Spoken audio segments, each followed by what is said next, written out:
जय हिंद मेरे प्यारे बच्चों। आज की इस नए वीडियो में कक्षा 10 अर्धवार्षिक परीक्षा 2025-2026 के लिए हिंदी विषय का वायरल मॉडल पेपर लेकर के आ चुके हैं, जो कि आपके विद्यालय में पूछा जाएगा। जी हाँ मेरे प्यारे बच्चों, सेम इसी तरह का आपके विद्यालय में भी पेपर आ सकता है, तो आप लोग इस वायरल मॉडल पेपर को जरूर तैयार कर लीजिएगा। चलिए बिना समय गवाए आगे बढ़ते हैं। मेरे प्यारे बच्चों, 3 घंटे 15 मिनट का समय आपको मिलेगा परीक्षा में और पेपर का पूर्णांक 70 रहेगा। निर्देश यहाँ पर ध्यान दें। प्रारंभ के 15 मिनट आपको मिलेंगे प्रश्न पत्र पढ़ने के लिए, और प्रश्न पत्र जो होगा यानी आपका पेपर खंड आ और खंड बा 2 खंडों में विभाजित रहेगा। खंड आ में प्रत्येक प्रश्न 1 अंक का है और ये बहुविकल्पी प्रश्न होंगे। कुल प्रश्न 20 होंगे और प्रत्येक प्रश्न कितने नंबर का है? 1 नंबर का है। इस तरह से कुल 20 नंबर का आएगा खंड आ। क्लियर मेरे प्यारे बच्चों? अब इन सभी प्रश्नों को आप तैयार कर लेंगे, क्योंकि ये आपकी अर्धवार्षिक और आपकी बोर्ड परीक्षा 2026 के लिए सबसे ज्यादा इम्पोर्टेंट प्रश्न है। ये वायरल मॉडल पेपर है, आप सभी लोग इसको तैयार कर लेना। चलिए पहला प्रश्न है, शुक्ल युग की कालावधि यानी समय सीमा क्या है? तो मेरे प्यारे बच्चों, इसका राइट आंसर होगा सन 1919 ईस्वी से 1938 ईस्वी तक ये शुक्ल युग की कालावधि या समय सीमा है। अगला प्रश्न है, छायावादोत्तर युग के प्रमुख कवि का नाम क्या है? तो छायावादोत्तर युग के प्रमुख कवि का नाम है रामधारी सिंह दिनकर। यहाँ पर तीसरा विकल्प सही होगा।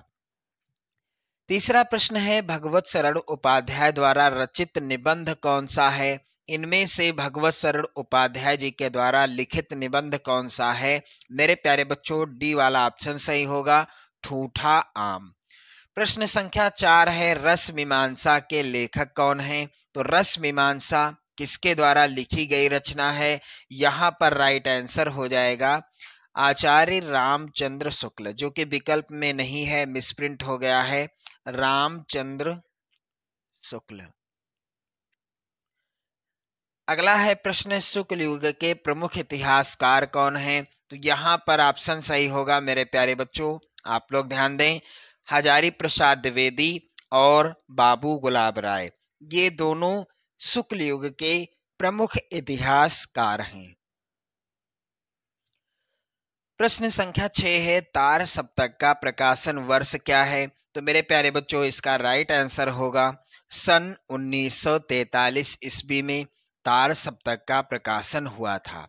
किसने किया था? सच्चिदानंद हीरानंद वात्स्यायन अज्ञे जी ने तार सप्तक का संपादन किया था। कब? सन 1943 ईस्वी में।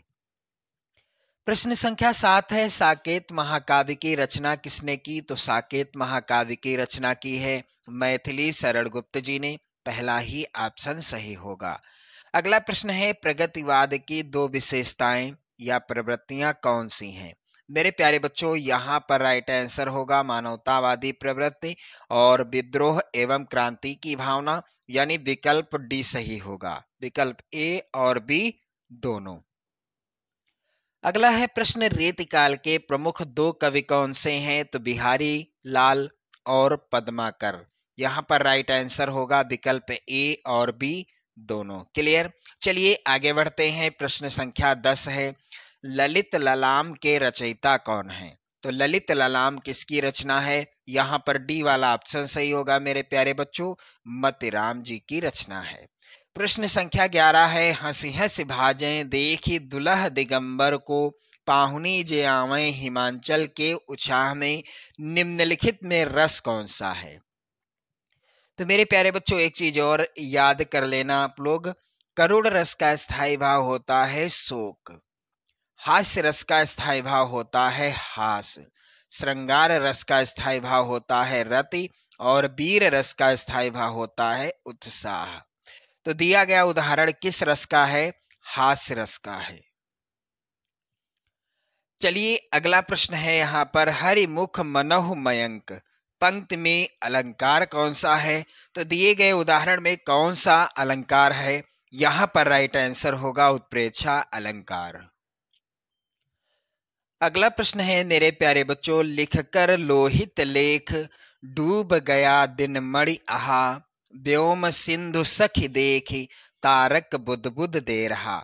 इन पंक्तियों में पहले और तीसरे चरण में मात्राएं हैं। तो ये उदाहरण है सोरठा छंद। सोरठा छंद में 4 चरण होते हैं।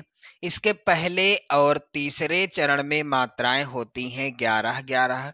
दूसरे और चौथे चरण में मात्राएं होती हैं 13-13। प्रश्न में पूछा गया है कि पहले और तीसरे चरण में मात्राएं कितनी हैं, तो 11-11 पहला ही विकल्प सही होगा।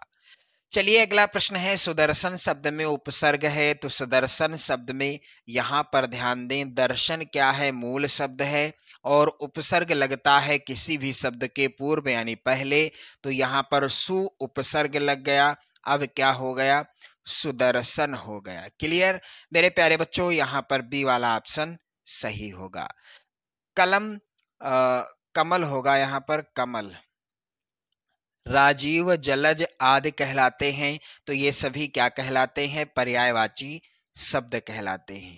मेरे प्यारे बच्चों, प्रश्न संख्या 16 है, भवानी शंकर में कौन सा समास है, तो भवानी शंकर में मेरे प्यारे बच्चों है यहाँ पर द्वंद्व समास, क्योंकि भवानी और शंकर 2 पद हैं और दोनों पदों की क्या है, बराबर वैल्यू है यानी बराबर प्रधानता है। तो भवानी शंकर में कौन सा समास है, द्वंद्व समास है। क्लियर। अगला प्रश्न है, तद स्त्रीलिंग शब्द का सप्तमी विभक्ति बहुवचन का रूप क्या होगा, तो यहाँ पर बी वाला ऑप्शन सही होगा, तास हो जाएगा। प्रश्न संख्या 18 है, भगवान तुम्हारा भला करे, अर्थ के आधार पर वाक्य का भेद बताइए। तो मेरे प्यारे बच्चों, ये है इच्छावाचक वाक्य, यानी हमारी कामना है कि भगवान आपका भला करे, ये है इच्छावाचक वाक्य।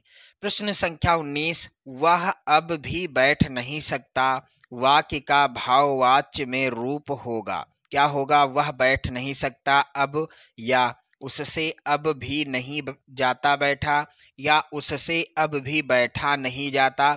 यहाँ पर सी वाला विकल्प सही होगा।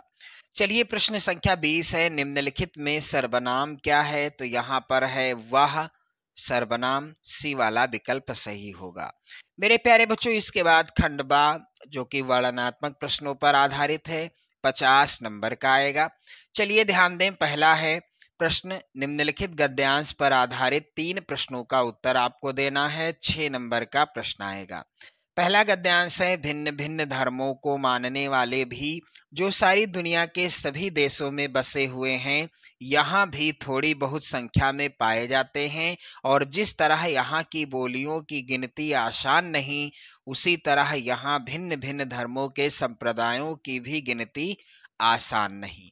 मेरे प्यारे बच्चों, ये जो पहला गद्यांश है, यहाँ पर पहले गद्यांश का पहला प्रश्न, उपर्युक्त गद्यांश का संदर्भ लिखिए। तो ये गद्यांश लिया गया है किस पाठ से, भारतीय संस्कृति शीर्षक पाठ से, और इस पाठ के लेखक कौन हैं, डॉक्टर राजेंद्र प्रसाद जी। ध्यान देना मेरे प्यारे बच्चों, डॉक्टर राजेंद्र प्रसाद जी के द्वारा लिखा गया ये गद्यांश है। और दूसरा प्रश्न है, गद्यांश के रेखांकित अंश की व्याख्या कीजिए। तो रेखांकित अंश की ही व्याख्या आप करेंगे।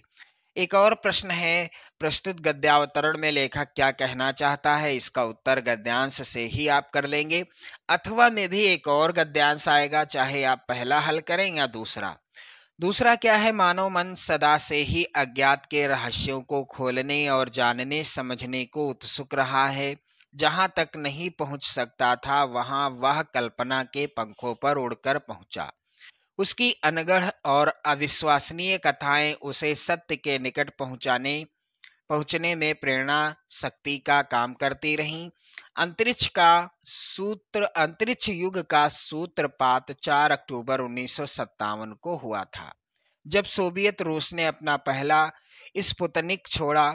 प्रथम अंतरिक्ष यात्री बनने का गौरव यूरी गागरिन को प्राप्त हुआ। पहला है प्रश्न, गद्यांश का यानी उपर्युक्त गद्यांश का संदर्भ लिखिए। तो पानी में चांद और चांद पर आदमी।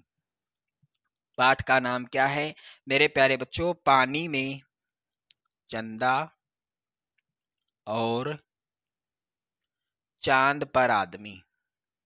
पानी में चंदा और चांद पर आदमी।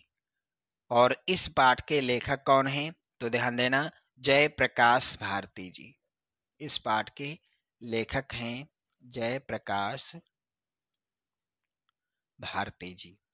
क्लियर? चलिए अगला प्रश्न है, निम्नलिखित में से किसी एक पद्यांश पर आधारित सभी प्रश्नों का उत्तर आपको करना है।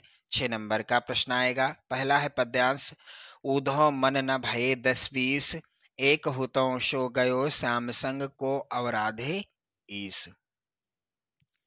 इंद्री शिथिल भई केसो बिनु ज्यों देहि बिनु शीस, आशा लागी रहत तन श्वासा जीवहि कोट बरीस, तुम तो सखा श्याम सुंदर के सकल जोग के ईस, सूर हमारे नंद नंदन बिनु और नहीं जगदीश। पहला प्रश्न, उपर्युक्त पद्यांश का संदर्भ लिखिए। मेरे प्यारे बच्चों, पद शीर्षक पाठ से लिया गया है प्रस्तुत पद्यांश और रचनाकार हैं इसके कौन? सूरदास जी। ध्यान देना आप सभी लोग। और सूरदास जी का कोई भी पद्यांश आएगा उनका नाम पद्यांश की लास्ट लाइन में जरूर लिखा रहेगा। फिर रेखांकित अंश की व्याख्या करना है और उद्धव जी मथुरा से गोकुल क्यों आए, इस तरह का प्रश्न आएगा। तो ये उद्धव जी मथुरा से गोकुल आए थे गोपियों को निराकार ईश्वर की उपासना यानी आराधना कराने के लिए।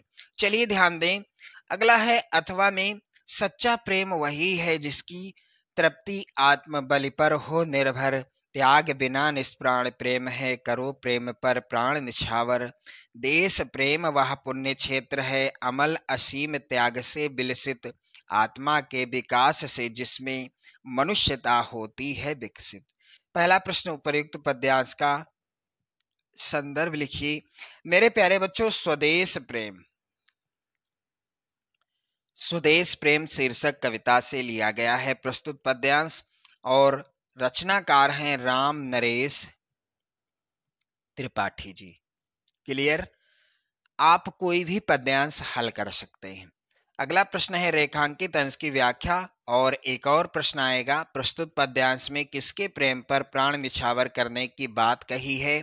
तो प्रस्तुत पद्यांश में देश प्रेम पर प्राण निछावर करने की बात कही गई है। क्लियर? अगला प्रश्न है, निम्नलिखित में से किसी एक संस्कृत गद्यांश का संदर्भ सहित हिंदी में अनुवाद आपको करना होगा। 5 नंबर यहाँ मिलेंगे। तो वाराणसी सुविख्याता प्राचीना नगरी, पाठ का नाम गद्यांश के शुरुआत में ही लिखा है। अथवा में भी यहाँ पर एक और इम्पोर्टेंट गद्यांश है, ये मानव जीवनस्य संस्करणम संस्कृति, ये लिया गया है भारतीय संस्कृति शीर्षक पाठ से। ध्यान देना आप सभी लोग। चलिए ध्यान दें, अगला जो प्रश्न है यहाँ पर भारतीय संस्कृति शीर्षक पाठ से है और ये जो अगला प्रश्न है, दिए गए संस्कृत पद्यांश में से किसी एक का संदर्भ सहित हिंदी में अनुवाद करना है। 5 नंबर का प्रश्न आएगा। मेरे प्यारे बच्चों, सर्वे भवन्तु सुखिनः, सर्वे सन्तु निरामयाः, सर्वे भद्राणि पश्यन्तु मा कश्चित् दुख भाग भवेत्, ये भी लिया गया है किस पाठ से? भारतीय संस्कृति शीर्षक पाठ से। अथवा में भी पद्यांश हैं, चाहे तो आप अथवा वाला हल कर सकते हैं। अथवा वाला है, मरणम मंगलम यत्र विभूतिश्च विभूषणम, कौपीनम यत्र कौशेयम साकाशी के निमीयते, ये लिया गया है किस पाठ से? वाराणसी शीर्षक पाठ से। क्लियर मेरे प्यारे बच्चों? अगला प्रश्न है, अपने पठित खंड काव्य के आधार पर निम्नलिखित प्रश्नों में से किसी एक का आपको उत्तर देना है। तो जो खंड काव्य आपके जिले के लिए निर्धारित है उस खंड काव्य के किसी एक प्रश्न का आपको उत्तर देना होगा, जिसके लिए आपको मिलेंगे कुल 3 नंबर। चलिए अगला प्रश्न 6 का है, दिए गए लेखकों में से किसी एक लेखक का जीवन परिचय आप लिखेंगे और उनसे संबंधित उनकी प्रमुख रचना का नाम लिखेंगे। 5 नंबर यहाँ पर आपको मिलेंगे। तो आचार्य रामचंद्र शुक्ल, भगवत सरल उपाध्याय और जयशंकर प्रसाद, इनका जीवन परिचय बहुत ही ज्यादा बार आता है बोर्ड परीक्षा में, तो आप 2026 के लिए भी याद कर लेना। अगला है 6 का प्रश्न, दिए गए कवियों में से किसी एक कवि का जीवन परिचय आपको लिखना होगा। उनकी एक प्रमुख रचना का नाम लिखना होगा। ये भी 5 नंबर का प्रश्न आएगा। तो महादेवी वर्मा, तुलसीदास और रसखान, ये जीवन परिचय आप जरूर तैयार कर लेंगे। चलिए प्रश्न संख्या 7 है, अपनी पाठ्य पुस्तक में से कंठस्थ कोई एक श्लोक लिखिए जो इस प्रश्न पत्र में ना आया हो। 2 नंबर का ये प्रश्न आएगा। इसके बाद प्रश्न आप ध्यान दें 8वां है, निम्नलिखित प्रश्नों में से किन्हीं 2 प्रश्नों का उत्तर संस्कृत में देना होगा। 2 नंबर का ये प्रश्न आएगा। चलिए ध्यान दें आप लोग, गीतायाः कः संदेशा, चंद्रशेखरः कः आसीत्, लोभा केन वर्धते और वीरः केन पूज्यते। 2026 बोर्ड परीक्षा के लिए ये सभी प्रश्न बहुत ही ज्यादा इंपॉर्टेंट हैं। प्रश्न संख्या 9 है, निम्नलिखित में से किसी एक विषय पर आपको निबंध लिखना होगा। 7 नंबर का ये प्रश्न आएगा। मेरे प्यारे बच्चों, यहाँ पर ध्यान दें आप सभी लोग, बेटी बचाओ बेटी पढ़ाओ, विज्ञान अभिशाप या वरदान, स्वदेश प्रेम या देश प्रेम, और प्रदूषण की समस्या और समाधान, इन सभी विषयों पर आप लोग निबंध तैयार कर लेना 2026 बोर्ड परीक्षा के लिए। क्लियर। प्रश्न संख्या 10 है, आपकी बहन कस्बे से अपनी पढ़ाई पूरी कर आगे शिक्षा के लिए बड़े नगर में गई है। नगर के वातावरण में संभावित परेशानियों की चर्चा करते हुए उनसे बचने के तरीके उसे पत्र द्वारा समझाइए। 4 नंबर का ये प्रश्न है। अथवा में भी प्रश्न है कि अपने निवास के आसपास मोहल्ले की नालियों की समुचित सफाई के लिए नगर जनपद के स्वास्थ्य अधिकारी को पत्र लिखिए। तो इस तरह का पेपर आएगा आपकी अर्धवार्षिक परीक्षा का। आप लोग इस वायरल मॉडल पेपर को जरूर तैयार कर लेना अपनी बोर्ड परीक्षा 2026 के लिए भी, क्योंकि इसी तरह का पेपर आपकी बोर्ड परीक्षा का भी आएगा। तो वीडियो को शेयर कर दें, लाइक कर दें। जय हिंद।